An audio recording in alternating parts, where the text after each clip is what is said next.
वाटतं गेली 95 का 195 जणांची यादी जाहीर केली.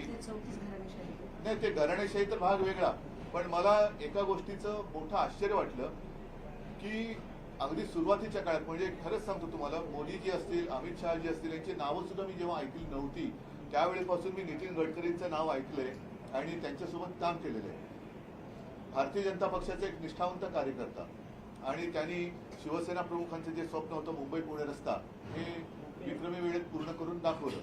अशा माणसाचं नाव पहिल्या यादीत नाहीये, पण ज्याच्यावरती बेहिशोबी संपत्ती जमा केली म्हणून आरोप केले होते त्या कृपाशंकर सिंगाचं नाव आहे. ही आजची भारतीय जनता पार्टी आहे. आणि अशी जर का लोक जर उद्या त्यांच्या विजयाची छाती ठोक गॅरंटी, आता काय झालेलं आहे, या गेल्या 10 वर्षात अनेक शहरांची, अनेक योजनांची, जुन्या योजनांची नावं पण बदलली, ती पुन्हा त्यांच्या नेत्यांच्या नावानुसार केली. काही रेल्वे स्टेशनची नावं बदलली, काही शहरांची बदलली. तसंच मला असं वाटतं की आता जुमलाचं नामकरण गॅरंटी झालेलं आहे. पूर्वी ज्याला आपण जुमला म्हणायचो त्याला आता यांनी गॅरंटी असं नामकरण केलेलं आहे. तर ह्या जुमलेबाज गॅरंटीच्या विरुद्ध जनता मला नाही वाटत पाठी जाईल. आणि तुम्हाला खरंच मनापासून धन्यवाद देतो, कारण तुम्ही आज इकडे आलात. हा काही साधा प्रवास नव्हता. तुम्हाला सुषमाताईला मी आधी सांगत होतो की सुषमाताई तुम्ही पायी वगैरे चालू नका, जा सभा घ्या, पण ते झोपड्यानंतर काढले की आता नाही तर तिकडे लोक परत राहिले. आणि नाही, तुमच्या झोपड्यांची पुन्हा जाहिरात व्हायची प्रधानमंत्री आवास योजना. देखो सुषमाताई को घर दिया की नाही दिया. तर ही वस्तुस्थिती तुम्ही केली आणि त्यांना त्या लोकांना धीर दिला. नाहीतर असहाय्य लोक आहेत, त्यांच्या सहनशीलतेचा अंत होण्यापूर्वी त्यांना आपल्यासाठी लढणारा कोणतरी आहे हा विश्वास तुम्ही दिला, त्याच्याबद्दल तुम्हाला खरंच मनापासून धन्यवाद देतो. आणि मला खात्री आहे हा सगळा प्रवास हा केवळ तुमचा नाहीये, तर आपल्या भारतीय लोकशाहीचा प्रवास आहे. की लोकशाही कोणत्या दिशेने चाललेली आहे, लोक काय म्हणतायत आणि प्रत्यक्षात काय होते. तर हा प्रवास फुकट तर नक्की जाणार नाही. आणि ज्या ज्या गोष्टी तुम्ही अनुभवल्या त्याच्याबद्दल मला एक माझं तर म्हणणे की एकदा तुम्हाला वेळ देऊन तुम्ही चांगलं ते जिल्ह्याप्रमाणे टिपण करून द्या. साधारणतः मी तिथल्याच जाईन मी, कारण मी ते जाहीर सभेत विचारतो की आपण केलेली कर्जमुक्ती शेतकऱ्यांना विचारतो तुम्हाला मिळाली की नाही, संकटाच्या काळामध्ये केलेली मदत तुम्हाला मिळाली की नाही, कारण मी खुल्ला विचारतो. तर ते सगळेजण सांगतात. आणि नंतर आता आजच सकाळी मी बघितलं नितीन देशमुख पण आपले एक यात्रा करतात अकोल्यामध्ये. त्यांच्या सभेत एका शेतकऱ्यांनी ओरडून सांगितलं की आपल्या यात्रेमुळे आम्हाला अमुक मिळालं. तर ह्या यात्रा आणि जनतेचा रेटा हा खूप मोठा असतो. त्याच्यासमोर किती मोठा हुकुमशहा असला तर तो टिकाव धरू शकत नाही. आणि तो यावेळेला टिकण्याने मला खात्री आहे. तुम्हाला परत एकदा सगळ्यांना मनापासून धन्यवाद देतो. आणि आता हा एक पायी प्रवास केला, आता हा असा प्रवास आपल्या महाराष्ट्राचा दिल्लीच्या दिशेने आपल्याला करायचा आहे. त्याचा धन्यवाद. जय हिंद, जय महाराष्ट्र. तिला आता जरा शांत, जरा 2-4 दिवस जरा आराम करायचं. हा सर, जय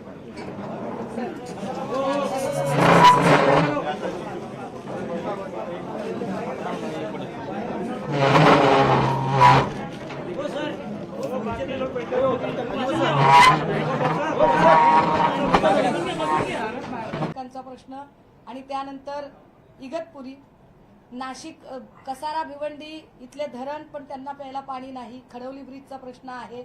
असे अनेक एक प्रश्न समजून घेत जेव्हा मी कल्याणपर्यंत येतो तेव्हा कल्याणचे वकील असं सांगतात, ठाण्याचे वकील सांगतात, महाराष्ट्रातला सगळ्यात जास्त जो क्राईम रेट आहे तो सध्या भारतातला सगळ्यात मोठा क्राईम रेट महाराष्ट्रात आहे आणि महाराष्ट्रातला सगळ्यात मोठा क्राईम रेट कल्याणमध्ये आहे.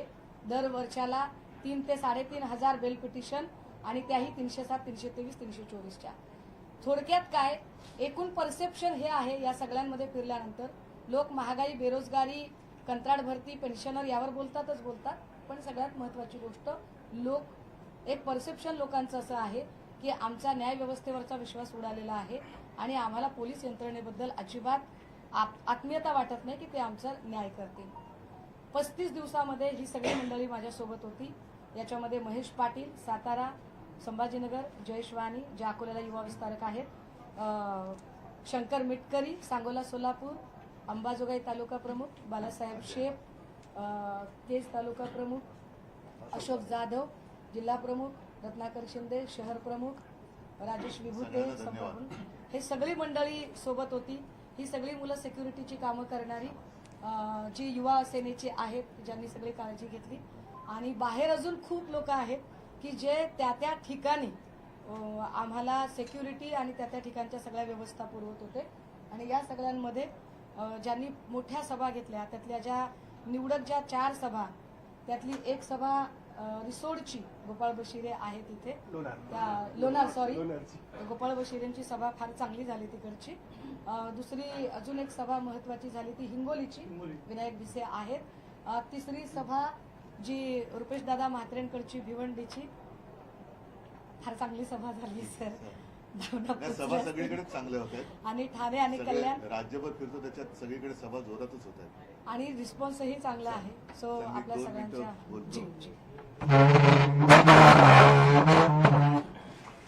पहिलं तुम्हाला सगळ्यांना धन्यवाद देतो आणि सुषमाताई तुम्हाला खास धन्यवाद. अस्मिताताई तुम्हाला पण धन्यवाद. कारण तुम्ही ज्याला आपण एक शब्द आहे तो शब्द नुसतं बोलण्यापुरता असतो, करण्यासाठी कोणीच त्याच्यात जात नाही. तो म्हणजे तळागाळ